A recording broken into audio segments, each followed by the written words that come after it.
Hello family. तर आज एकादशी होती म्हणून मुलांना सिंपली साबुदाणे टिफिनला दिले होते आणि हा कालचा व्हिडिओ होता जो शूट करून ठेवलेला होता, पण टाकायला थोडं प्रॉब्लेम होत होता म्हणून, नेट आणि नेटवर्क इश्यू होत होतं म्हणून. तर आज म्हटलं चला शूट करून तुमच्यासोबत शेअर करून देते की मुलांना टिफिनसाठी भरपूर हेल्दी रेसिपी आहे.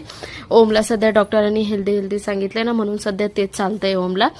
आणि इथे ना मी कणिक भिजवून ठेवलं होतं, त्याच्यामध्ये थोडंसं नमक ॲड करून कणिक भिजलं होतं. आपण याला 5-10 मिनिटं रेस्ट करायला ठेवून देणार.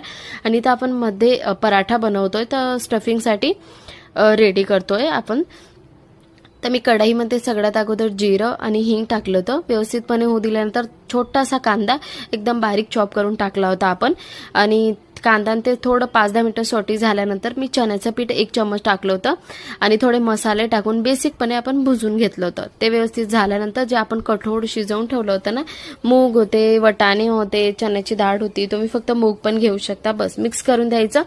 आणि वरतून मी थोडंसं पनीर ॲड केलं होतं. खास करून ओमला रोज थोडं पनीर द्यायचं म्हटलेलं आहे डॉक्टरने म्हणून. आणि स्वादानुसार नमक टाकायचं. बस याला 5 मिनिटं आपल्याला मिक्स करायचंय. आणि मिक्स झाल्यानंतर आपल्याला वरतून पाणी ॲड नाही करायचंय. जसं आपण कचोरीचा मसाला बनवतो ना, तसंच थंड करायला मी ठेवून दिलं होतं अगोदरच. थंड झाल्यानंतर पराठा लाटून घेतला आणि त्याच्यामध्ये स्टफिंग भरून दिली, जसं आपण आलूचा पराठा बनवतो तसं. आणि एकदम सिम्पली इझी प्रमाणे लाटलं जातं आपलं, काही इतकं टेन्शन नाहीये. जेव्हा तुम्ही मसाला बनवतात आणि मूग ते टाकतात ना, तेव्हा फक्त त्याला व्यवस्थितपणे पावभाजी कसं आपलं मेशर राहतं त्याच्याने व्यवस्थितपणे मिक्स करून द्यायचं एकत्र. आणि पराठा एकदम व्यवस्थितपणे लाटून रेडी झाला होता. थोडासा जाडाच ठेवायचा पराठा.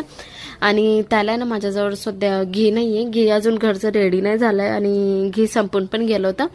तर मी तर तेल लावून पराठा मुलांना शेकून दिला होता आणि लगेच मी त्यांना टिफिनला केला होता. मला भरपूर घाई होऊन गेली होती. इतक्या लवकर उठून केलं ना तरी सुद्धा घाई होऊन गेली होती, कारण मध्ये ना मुलांना पण रेडी करण्याचं होत होतं आणि मसाला पण थंडा करायचं होत होतं. तर बस इथं मुलांना ना मी पराठा मस्तपैकी शेकून बनवून दिला होता. आणि टिफिनमध्ये पॅक करताना मी नाही थोडेसे मनुके आणि गूळ तर मी देते रोज खायला.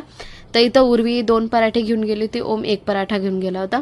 तर व्यवस्थितपणे मस्तपैकी असे रोल करून मी पराठे देऊन दिले होते.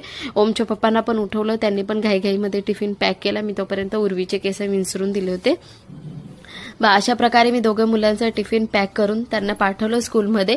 म्हटलं आता चला मग घराचं पटापट आवरून घेते, कारण कसं वॉक करायला पण जायचं होतं म्हणून. आणि पटापट आवरल्यानंतर बेडशीट वगैरे सगळे व्यवस्थित ठेवल्यानंतर मग मी आणि माझ्या हस्बंड गेलो थोडासा टाईम आमच्यासाठी काढायला आणि वॉक करायला गेलो. तर कसा वाटला व्हिडिओ कमेंटमध्ये सांगा. हाच होता छोटासा मिनी व्लॉग. रेसिपी आवडली असणार तर लाईक सबस्क्राईब करा आणि नक्की ट्राय करा, मुलांना खूपच आवडते.